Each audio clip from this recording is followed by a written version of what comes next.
Hi and வணக்கம் மக்களே, welcome to coffee jitters with me Priya. இன்னைக்கு உங்ககிட்ட ஒரு கேள்வி. நீங்க எப்பயாச்சும் பிளேன்ல டிராவல் பண்ணும்போது மின்னல் தாக்கி அந்த பிளேன் கிராஷ் ஆடான்னு பயந்துருக்கீங்களா? அப்படி பயந்துருந்தா இனிமேல் பயப்படாதீங்க. ஏன்னா பிளேனுங்களுக்கு இது ரொம்ப காமனா நடக்கிற விஷயம். அட்லீஸ்ட் வருஷத்துக்கு ஒரு முறையாவது இந்த மாதிரி மின்னல் பிளேனை தாக்குமா. ஆனா பிளேனோட இன்டீரியருக்கு எந்த டேமேஜும் ஏற்படாது. இதுக்கு காரணம் பிளேனை டிசைன் பண்ணும்போதே எல்லா விதமான எக்ஸ்ட்ரீம் வெதர் கண்டிஷன்ஸையும் வித்ஸ்டாண்ட் பண்ற மாதிரி தான் பிளேனோட எக்ஸ்டீரியரை டிசைன் பண்ணுவாங்க. அதுக்கு அவங்க யூஸ் பண்றது கண்டக்டிவ் மெட்டலான அலுமினியம் தான். அலுமினியம் வந்து ஒரு excellent conductor of electricity. Conductive மெட்டல்னா என்ன அப்படின்னு கேக்குறீங்களா? கண்டக்டிவ் மெட்டல் வந்து எலக்ட்ரிசிட்டியை ஃப்ரீயா அதோட உடம்புல பாஸ் பண்ண விடும்.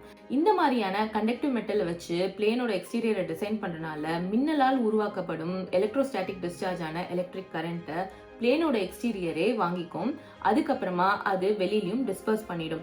இந்த வெளியில டிஸ்பர்ஸ் பண்றதுக்கு உதவுறது என்னன்னா மெட்டல் ப்ரொட்ரூஷன்ஸ். இது வந்து நோஸ் அண்ட் டெயில் டிப்ல இருக்கும். ஒரு இன்ட்ரெஸ்டிங்கான விஷயம் என்னன்னா, லைட்னிங் பொதுவாகவே பிளேனோட நோஸ், அதாவது முன்பகுதியிலயோ இல்ல பின்பகுதியான டெயில் டிப்லயோ தான் ஸ்ட்ரைக் பண்ணுமாம். அப்படி லைட்னிங் பிளேனோட நோஸ்ல ஸ்ட்ரைக் பண்ணிடுச்சுன்னா அது பிளேனோட எக்ஸ்டீரியர் ஃபுல்லா பாஸ் ஆகி டெயில் டிப் வழியா எக்ஸிட் ஆயிடும். இந்த மாதிரி லைட்னிங் வெளியிலேயே பிளேன்ல பாஸ் ஆயிட்டு போயிடுறதுனால உள்ளுக்குள்ள இருக்க இன்டீரியர்ல எந்த ஒரு டேமேஜும் ஏற்படாது. அதாங்க நம்மள மாதிரி கேபின் பேசஞ்சர்ஸா இருக்கட்டும், இல்ல நேவிகேஷன் அண்ட் கம்யூனிகேஷன் சிஸ்டம்ஸா இருக்கட்டும், இல்ல எனி அதர் ஏவியேஷன் கண்ட்ரோல் சிஸ்டம்ஸா இருக்கட்டும், எந்த பாதிப்பும் ஏற்படாது. அதே மாதிரி ஃபியூவல் டேங்க்கும் சீல் ப்ரூஃபா தான் இருக்கும். எவ்வளவுதான் பிளேனை சேஃபா டிசைன் பண்ணியிருந்தாலும் பைலட்ஸ் நம்மளோட சேஃப்டியை கருதி தண்டர் ஸ்டார்ம் அண்ட் லைட்னிங் ஏற்படும் இடத்துல இருந்து ஆக்டிவா அவாய்ட் பண்ணிட்டு வந்துருவாங்க.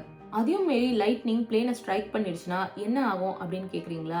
நம்மள மாதிரி பேசஞ்சர்ஸ்க்கு ஒரு லவுட் பேங் கேட்கும், அப்புறமா ஒரு ஃபிளாஷ் ஆஃப் லைட். அப்புறமா இந்த பிளேன் லேண்ட் ஆனதுக்கு அப்புறம் அந்த ஏர்லைன்ஸ் கண்டிப்பா மேண்டேட்டரியான ஒரு இன்ஸ்பெக்ஷன் நடத்துவாங்க. அதுக்கப்புறமா ஏதாவது டேமேஜ் ஏற்பட்டிருந்தாலும் கண்டிப்பா ரிப்பேர் பண்ணிட்டு தான் திருப்பி இந்த பிளேனை யூஸ் பண்ணுவாங்க. ஸோ நம்ம சேஃபாக தான் ட்ராவல் பண்ணணும். நெக்ஸ்ட் டைம் நீங்கள் பிளேனில் ஃப்ளை பண்ணும்போது உங்களுக்கு இந்த மாதிரி லைட்னிங்கை பார்த்து பயம் வருமா, இல்லை என்னோட வீடியோ ஞாபகம் வந்து தைரியமாக ட்ராவல் பண்ணுவீங்களா? உங்களோட தாட்ஸை கமெண்ட்ஸில் போஸ்ட் பண்ணுங்கள். அப்புறம் இந்த மாதிரி இன்ஃபர்மேட்டிவான இன்ஃபர்மேஷன் வேணும்னா கண்டிப்பாக என்னோட சேனலை சப்ஸ்கிரைப் பண்ணிடுங்க.